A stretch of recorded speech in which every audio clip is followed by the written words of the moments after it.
the man never expected. He always thought that the person he was marrying online was an older man. It wasn't until they met in real life that he discovered it was actually a very cute girl, because she could never tell the difference between reality and the game. The moment she saw Jack, she kept calling him husband. Not only that, she even specifically came to Jack's class and publicly announced their relationship in front of the entire class. Under the watchful eyes of all the classmates, Jack felt incredibly embarrassed. However, just not long ago, Jack had been rejected by a girl. The reason being that the girl in real life turned out to be an older man. Jack was seriously hurt when he heard this, and he could only vent his emotions by typing on the keyboard. Since then, online relationships became a shadow over Jack's life. To overcome this shadow, he joined a team. In the team, he served as the tank, responsible for attracting the monster's attacks. John, the warrior of the team, was in charge of killing enemies in dealing damage from the backline. Jenny, the team's healer, was responsible for healing Jack when he got hurt. Tom, the team leader, was the mage, providing powerful firepower.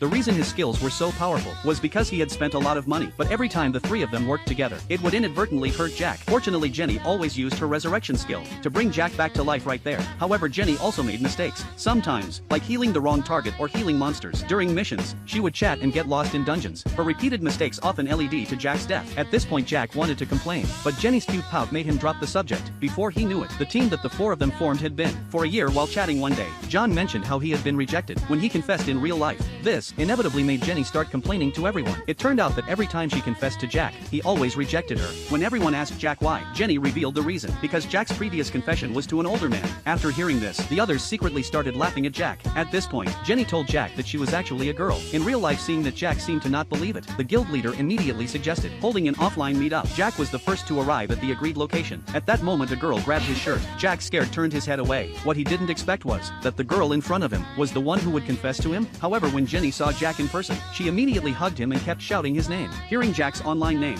the other two teammates also arrived. Soon they were all gathered together for convenience and communication. The guild leader suggested they refer to each other by their in-game names. When it was John's turn to introduce himself, he was very shy because he had trouble accepting his male in-game name. Through conversation, they all realized that they attended the same school, and none of them had any real-life friends. Don had been isolated after his confession was rejected. The guild leader, despite being very wealthy at home, had her social interactions heavily controlled, so in real life she also had no friends. After understanding each other's situation, they began discussing the game. This topic quickly made them all more familiar with each other. Soon it was time to part ways. Jack and Jenny walked home together. Before, Jack had always thought Jenny was a guy, but after everything that had happened, he realized that even if Jenny was a guy, as long as she was cute, it was fine with him.